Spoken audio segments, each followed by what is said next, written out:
Hey there, welcome to the June live stream. We're getting started probably in a minute or so. We'll see if anybody jumps on for the live version of this video. If you're new here, I'm Erica from Ever Educating, and so I have this channel that's teaching tips, tools, ideas, resources, mainly for college instructors, but some are relevant to high school teachers as well. Recently, I've been doing a lot of edtech tutorials, online teaching kind of videos. So you can take a look at my channel to see all of those. But this past week, I had, during the summer, right? Not all of us teach. So what can we get up to? Potentially blogging or having a YouTube channel. So last week's videos had that theme. And today's live stream, the community voted and they chose creating your personal website as the theme. So I'm going to be going over just some ideas of how to create your personal website. I'm going to show you my own kind of a behind the scenes look at the dashboards that I use when creating mine. And so I use WordPress websites. So there's .com and there's .org, and they are different. The video about creating a blog goes over the differences there. So I recommend watching that later on. But since it's June, and June is my birthday month, I thought I would do a giveaway as part of the video today. And also, we reached 3K subscribers, so thank you for that. We're actually at a little bit short of 3,100, and it was my 31st birthday. So maybe we'll get 30 subscribers, soon, and it'll be even more symmetric as far as the month of June. So I can see here we have one person on, but I'm going to wait a bit longer to do the giveaway. But I can go ahead and show you. Let me share my screen. Okay, so what is the giveaway? I'm going to be giving away access to my digital bullet journal course. So this is the full course that comes with multiple bullet journals. And one is kind of designed to be a planner. So it has different page layouts and also blank ones so you can design it yourself. And it has tutorial videos of how to use the planner, right? So how to customize it to make it your own.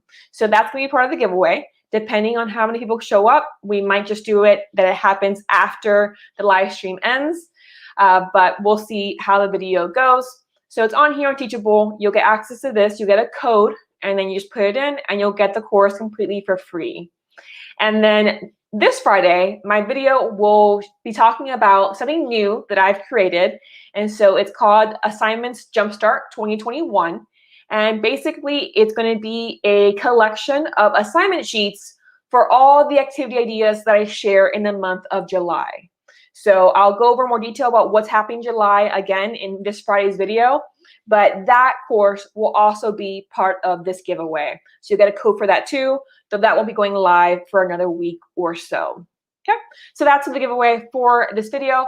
But before we get to that, let's talk a bit about creating a personal website. And so we do have, like I said, I use WordPress. And so what I thought I'd do is I'd show you two different types of websites you might be creating and then show you the back end of that afterward. And so this is my regular website, so evereducating.com. And I use SiteGround as my hosting service, okay? And I also bought my domain name from SiteGround as well. Okay, so first thing here, I did decide to do a .com name, domain I bought for $15 a year. And then SiteGround is somewhat expensive if you're just getting started, but it worked out well for me because my website's not just for personal reasons, but also part of my side hustle. So evereducating.com is WordPress.org website because it's hosted on SiteGround. And in this example, so compositioninquiry.wordpress.com is part of the WordPress.com free websites. So I created this in order to use it when teaching a course about creating blogs, because it was a competition course in which each student created their own blog. And so I created this one alongside with them so they can see how to do it themselves. Okay, so two different websites. This one's WordPress.com and this one is WordPress.org. And so my main tips when creating your personal website is to keep it really simple when you're designing it. So in my case, I'm using a free template as far as the layout. Okay, so the actual design of the website, this header, this here, the color scheme, that kind of thing. The fact that there's a sidebar, that's all designed using the layout of the website. and I use a free one. So it's called a theme. I use a free theme. I believe it's Hemingway for this particular website. And my other one as well is a free theme because this website is completely free. Okay, this one is not. So that's the first thing that you want to consider is what kind of theme do you want to use with your website? What do you want it to look like? And there's tons that you can access for free, or of course you can pay for one as well. But I recommend starting with a free theme that comes with your program, whatever it is you're using, WordPress, Squarespace, Wix, Weebly, etc. Now, once you have a sense of your theme, then at that point, it intermingles. You really want to consider what to put in your menu. And I recommend keeping it as simple as possible. So again, in my case, this has been, I believe, 5 years that I've had this website. So it's seen a lot of changes during that time. So in this case, for you, I recommend having an about page, right? So if you go to about here, you'll see a bit about me, right? So I have a picture of myself, a few of my top resources, a little bit about who I am, what I'm doing, right? And so I recommend definitely having an about page on your website. Potentially, it can be your homepage, right? So you're the first page people see when they arrive at your website. But in my case, I have a different one. I have a welcome homepage where I talk about what you can find on my website, right? So again, you have access to a blog, you have access to a resource library. If you're part of my subscriber list, you can access my products, resources about teaching, my academia-related resources, etc., etc. So potentially, you might want to have a welcome page and an about page. So 2 separate pages, but maybe for you, it just makes sense to have an about page. And then, you know what, the first thing they see when they arrive on my website is a bit about me. And then they can go off from there to the main menu features in your website. So in that case, when I originally created my personal website, the academia bar here was actually on the main menu. So rather than having academia, I had welcome, teach, research, blog, right? And then about. So under the teach main toolbar, I had a page for every single course I've taught where I describe them, as well as a page for my teaching philosophy. And again, recently, I've been creating a lot of videos and resources about online teaching, so I actually made a separate page for that as well to make it easy to access for people who come to my site, right? So if you are teaching, right, then I recommend having a tab that's called Teach or something along those lines. And again, maybe have a page for each of the courses you've taught to get your reader a sense of your approach to designing courses. What kind of books do you teach? What kind of research do you do related to what you teach, and that kind of thing. And again, I do recommend having a teaching philosophy as well, just to get a sense of, okay, this is what I believe about teaching, right? This is my values as an educator. And I think a lot of people will be interested in that too if they arrive to your website, especially if you're looking for a job or something along those lines where they're going to be researching you. That can be great, so they know what you feel about teaching. And then a separate tab, in my opinion, about research, right? And so in this case, I have one specifically about conferences that I presented at, publications that I have, and then a research statement, which I haven't worked on in a while. But if you go to conferences, for example, then you end up on a page that lists all of my conference presentations. So the titles of them, where I presented them, what year, and then as well as a little short abstract, basically, or description of what I was arguing or what I was doing in those particular conference presentations. So again, someone can go and say, okay, so Erica has done a lot about literature. Oh, she's presented on Feed twice. Oh, the most recent thing she's done is talk about EdTech in the classroom, right? And so having kind of a list of your presentations and a little bit about them can give your reader insight on who you are as a researcher in that sense. And then I have a separate page for publications. And I haven't been published much, but again, kind of similar. I had the name of the article, the abstract, and in this case, this is open access, so I have a link directly to that publication. And the rest of mine are reviews, so I list there, what they can find in that book, not the review itself, of course, because that's in the academic journals, but again, give a sense of what you've published as well, okay? Potentially, you can have these as separate main menu tabs, But I think just having, okay, one for teach, one for research, and then underneath them having the information on the courses you've taught and the conferences and publications you've done. Now, in your case, if you're maybe in STEM, you might have grants that you've received, right? Scholarships that you've received, awards. Then, of course, those can be subpages as well under the research tab. Okay, so in my opinion, when you're starting out, have a welcome page, a teach page, a research page, and an about page. So 4 things to include in your website to keep it very simple to start with. And then potentially, if you do want to blog, if you do want to get your words out into the world, then of course that can be a 5th tab. So it can just be called blog. In my case, I give a little sense of what the blog is about. So College Life Instructor Edition, right? But of course, that's up to you whether or not to title it. And so that's where I would suggest getting started, right? Keeping it, easy peasy, because it is a lot of work to get started with a website. You want to think about your theme a lot, your design, finding images to use potentially, how you're going to structure it. So, keeping it to 4 to 5 pages can be helpful in the beginning, right? And then, going forward, like I said, I have products I've created, so digital stuff, gift ideas for teachers or grad students, right? I have free digital notebooks down here. Originally, I had a create page where I had my creative items that I just shared. That's basically this one.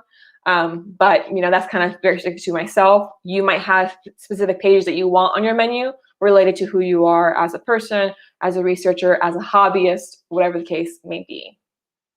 Now, I also have a research library. This, again, is more of a side hustle thing, where if you sign up for my newsletter, then you get access to my free resources that I post in my library, so tied into certain blog posts. So I have over a dozen of those on here at this point, because it's been a few years now. But in your case, you can obviously have this non-password protected. So in my case, when you go to it, you need to have the password in order to access it. But you might just have, I want to share free resources with the world. You can just create a resource library that they click and they access, and they can start downloading what you've created. So really, it's up to you to decide if you want that kind of thing on your site. And again, my about page. And then I added a little sub page here because I started working on picture book manuscripts. And so I added that element to my website. But let's say, I want to start my own website about Author Me, right? Potentially Author Me. Well, that's probably something I do separately from this, because this is very much my academic side hustle website, right? Not necessarily my creative writer website. Okay, so that's my recommendations for designing the main menu of your website. Now, if you go on down, there's also the footer, right? And so in my case, I have, my disclaimers because of Amazon affiliates that I put on here. I have a privacy policy, right? Terms and conditions, all things that you need from a legal standpoint. You can contact me if you need to by going to this page. And so you might have things in your footer that are different from your main navigation menu. Okay, and this is helpful for me because my sidebar does not appear on the mobile version, but my footer does. So they can access, for example, my categories of blog posts in the footer as well as the sidebar, because if they're on their phone, I want to be able to find the categories very easily. Okay, so again, picking a theme that works really well, going through and really testing out how does it look on the desktop versus a mobile view is going to be important as well. Okay, so that's that one. And then very briefly, before I go into the back dashboard of creating a website, this is what I created for the course I taught about creating multimedia, multimodal writing, right? And so on this website, the homepage is actually linking to my blog post, right? And so I have on the right here a little bit about me. I have the image of myself as well. Students could follow my website to see when I posted things, okay, the categories for my blog post. And so I have a few things here in the widgets of my sidebar, but the main page, it wasn't an about me page, right? It was, hey, here are all these blog posts I created to help you with your assignments, because that was the most important thing about this website. That's what it was for, right? But even with the free one, it's not only a blog. So I have here a contact page. I have here about the course. So in this case, you can get a sense of basically the course syllabus for my students to see very easily on this website as well. But the main part was the blog, and so that's what I made as the main page. Okay, and so this is another type of website that I've created. So we're going to switch gears, and I'm going to show you a bit behind the scenes. So I'm going to go ahead and start with the behind the scenes of this one, because if you're not thinking of doing your website as a side hustle, then you probably just want a free website, right? And a way to share your work, right? Your teaching experience, kind of getting a good digital footprint out there into the world as a grad student maybe, or as an educator. And so we're going to go ahead, and this is the dashboard of the free WordPress site. Okay, and so of course there are major limitations in this version versus my main website, but this is what it looks on the back end once you create a website. And so what you can do here, you can create a new blog post, you can manage your comments, you can add a new page, right? So a page being like the English 101 contact blog, you can add a new page. You can edit your menus, customize. So on this main quick links, you can do the main things that you would need to on your website, right? I do consider WordPress to be pretty easy, user-friendly, okay? Excuse me. But on the left here, right, so if you go to post, then you'll see your blog post, right? And you can edit them and add new ones on here, right? If you go to pages, you can see your pages. And once again, you can add new ones on here. Okay, you don't have to publish them immediately. You can add a new page and save it as a draft, right? And you can say, hey, when does it go live? I want to schedule when it appears on my website, or you could have it happen immediately by just saying publish. So if you're doing a work in progress website, you can save things as drafts until you're ready for it to go live for everybody to see, right? It's not like it has to be live immediately once your website is created. Your website will be blank for the most part until you start publishing pages and blog posts on it. But you can save as drafts first, and then when you're ready, officially publish those pages and those posts. Okay. If you get comments from people, you can manage them here, and then so on and so forth. So the big thing, of course, is the appearance. Like I mentioned, if you go here and you go to themes, you can see how you might want to design your particular web page using these free themes, right? And so you can say, okay, well, if I click customize here, oh, you see the current theme, but let's say this one appeals to you. You can do a live demo, and you can see how the page now looks differently than what it was before, right? And so a lot of changes have been made here. Not a fan, but you can go ahead and try it out. And if you like it, you can go ahead and activate it. I'm not going to do that. You can also see how it looks like on a phone, right, or on a tablet. So again, you just got to kind of play around and get a sense of, well, what theme works really well. I suggest having a theme first and then adding the pages so you can kind of get a sense of what it looks like, at least with the titles, right, the headers of the pages on your theme. Plugins on the free version, you cannot access. You have to pay to put in plugins. So this is, again, limited, but it can get the job done if you want a simple website. Now, I've already had this curated, but kind of just to show you here, if I go to switch site, as you can see, I have two. This one I made for a MOOC. But if I click add new site here, then you can do it this way, but I'm going to go ahead and skip this for now and say free plan, right? And so down here for free, $0, you can create a website. And then on here, as you notice, it just put my name and then a lot of numbers because, of course, my name is already being used. But you can go ahead and say, okay, I want to have a website here. And you can just kind of, put in different types of domains until one appears that works well. So to show you an example, right? So if I say Erica's Stories, because I'm going to use this for my author stuff, for example. The free one is always free, right? The .wordpress.com.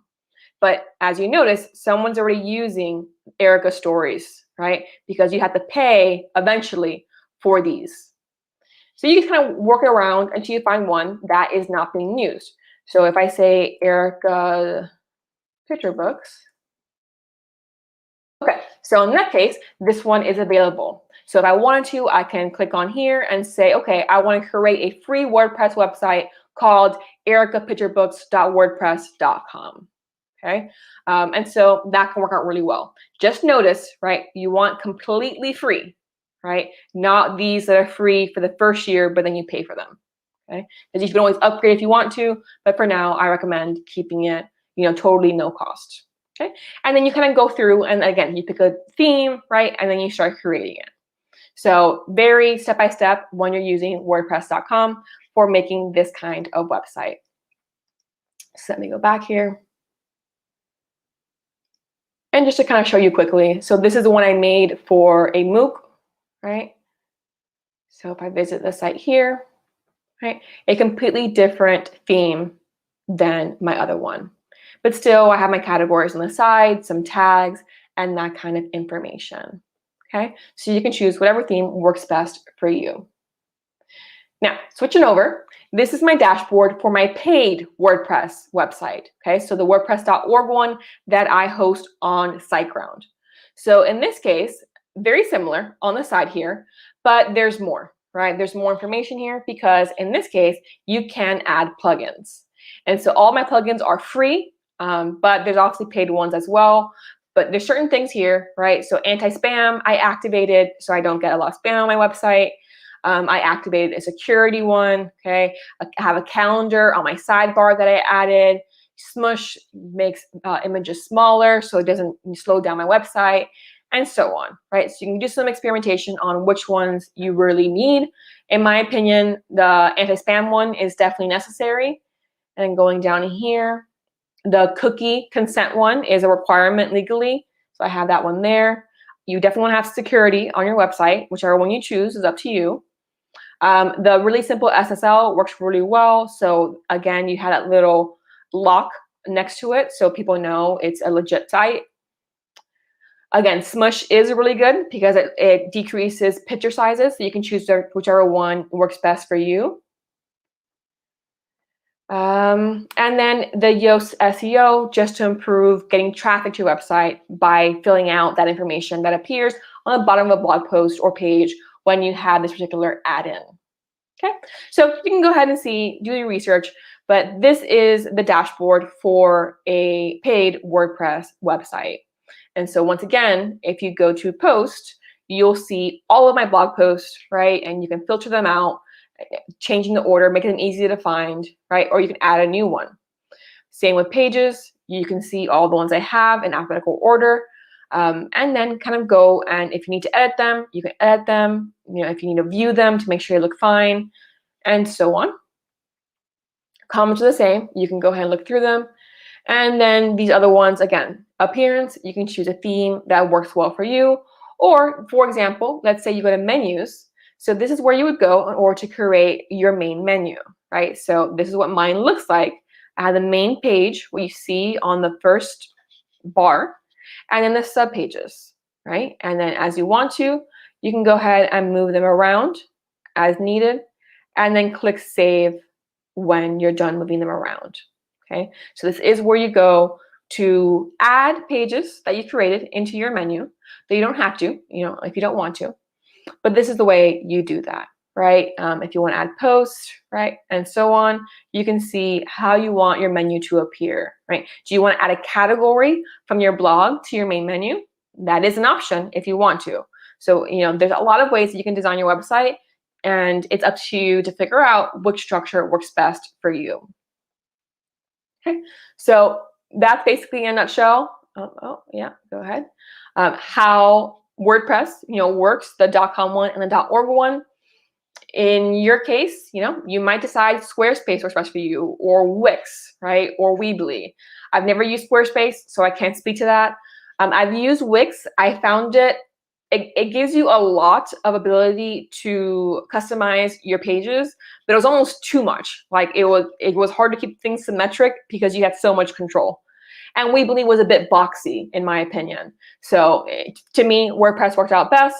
But again, the free one, you don't pay anything. But in my case, I do pay $15 a year for my domain. I do pay a certain amount of money each month for my hosting. So it's up to you to decide how much you're willing or can pay for your website. Okay, but the main thing here, again, is having a very clean and simple main menu.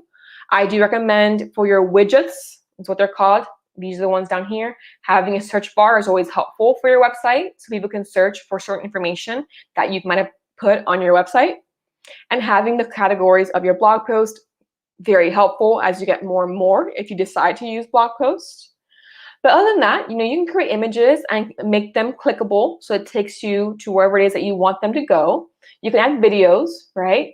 And follow on Twitter, right? So definitely a lot of customization possible if you want it to be there. It's really up to you.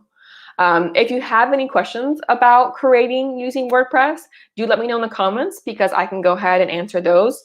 Hopefully, I am having some problems where my comments are not actually appearing, so I can't answer them. But in your case, if I do see it and you have questions, I would love to help with anything you want to know about creating a personal website. Okay, but now for the giveaway, I do see that I don't think anybody else is here live, just that one person, which is me, right? Because I'm making sure that this is working correctly. But that's okay. So it's still something I want to do. So again, just kind of going back to my Teachable, I am doing a giveaway for my 31st birthday / reaching 3K subscribers. If you're not subscribed yet, please do go ahead and do so. But the giveaway will be for free access to my customizable digital bullet journals course, as well as the course I'm launching in July, which is the Assignments Jumpstart 2021, where I'll have free assignment sheets for you to download and use in your own classes. And again, more information on that course will go live on Friday's video because I'll describe it at that point, and I'll add a link to it at that point as well. But if you want to win today's giveaway, which is access to this course, as well as the one that's launching, then go ahead and comment in this video, right? Comment with what do you want to do with your website, right? What is the reason you want to create a personal website? And if you, again, have any questions, add it to your comment as well.